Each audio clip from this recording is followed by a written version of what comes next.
안녕하십니까. 제대로 이혼합시다. 제대로 이혼학교의 장기봉 변호사입니다. 어떻게 보면 합의가 될 수 있는 상황이라면 가장 저렴하고 간편하게 진행할 수 있는 이혼 방법이 협의이혼 절차일 듯합니다. 하지만 이혼 숙려기간, 이혼 신고 등 다소 복잡해 보이는 절차들을 거쳐야 하는데요. 그래서 오늘 협의이혼 절차 진행 시 주의사항에 대해서 한번 이야기해 보려고 합니다.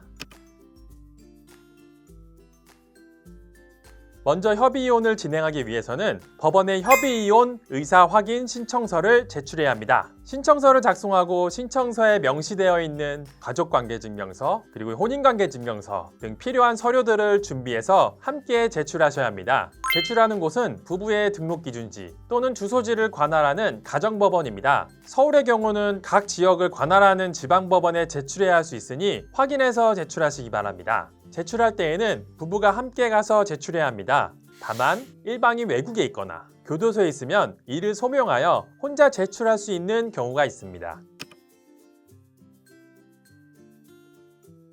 이혼 숙려기간은 미성년인 자녀가 없다면 1개월, 있다면 3개월이 소요되고요. 해당 기간이 경과한 후로는 확인 기일이 지정되게 됩니다. 다만 이혼 숙려기간과 관련하여 주의할 점이 있습니다. 이미 함께 협의이혼 신청을 했으니 마치 이혼이라도 한 것처럼 대놓고 바람을 피우시는 경우가 간혹 있는데요. 이혼 숙려기간도 엄밀히 따지면 혼인기간 중에 해당하므로 해당 기간 중에 부정행위로 인해서 상대방에게 위자료를 지급해야 할 수 있습니다. 물론 이혼 숙려기간인 점을 참작하여 배상액이 정해지긴 합니다만 주의하셔야 할 필요가 있습니다. 만약 미성년인 자녀가 있는 경우에는 양육 및 친권자에 관한 합의가 없다면 확인 기일이 진행되지 않습니다. 친권 및 양육자 지정에 대한 부분만이 아니라 양육비에 대한 사항까지 합의가 되어 있어야 하지요.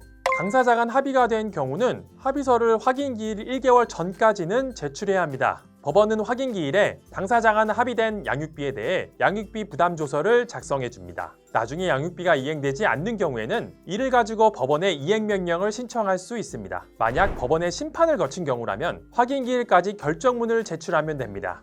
그런데 양육에 관해 법원의 심판을 거쳐야 하는 경우라면 이혼 숙려기간에 맞추어 협의이혼 절차를 마무리하기는 어렵습니다. 보통 심판은 더 오래 걸릴 가능성이 높으니까요.